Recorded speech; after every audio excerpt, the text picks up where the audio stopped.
ভোটের ফলাফলের পার্সেন্টেজ নিয়ে কোনো কেন্দ্রে বলা হয়েছে 200%-এর বেশি হয়ে গেছে, তো এটি বিভিন্ন গণমাধ্যমে প্রকাশিত হয়েছে, এটা নিয়ে আসলে আপনাদের অবস্থা? কালকে এটা again another example of bad journalism.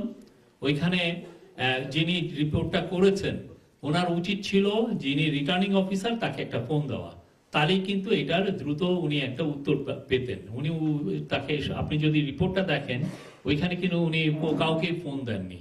উনি ইলেকশন কমিশনকেও ফোন দিতে পারতেন, উনি যিনি যেই কেন্দ্র থেকে যেই জায়গা থেকে এটা অরিজিনেট হয়েছে তাকেও ফোন দিতে পারতেন, কাউকে ফোন দেননি। এটা তো বেসিক জার্নালিজম যে একটা কোশ্চেন হয়েছে আমি কার কাছে উত্তরটা জানবো।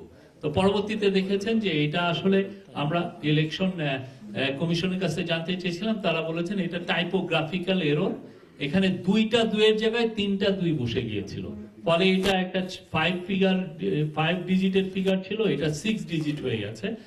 অরিজিনাল যে ডকুমেন্টে রিটার্নিং অফিসার সাইন করেছেন সেটা ঠিক ছিল এবং ওইটা ইমিডিয়েটলি এটা কারেক্ট করা হয়েছে।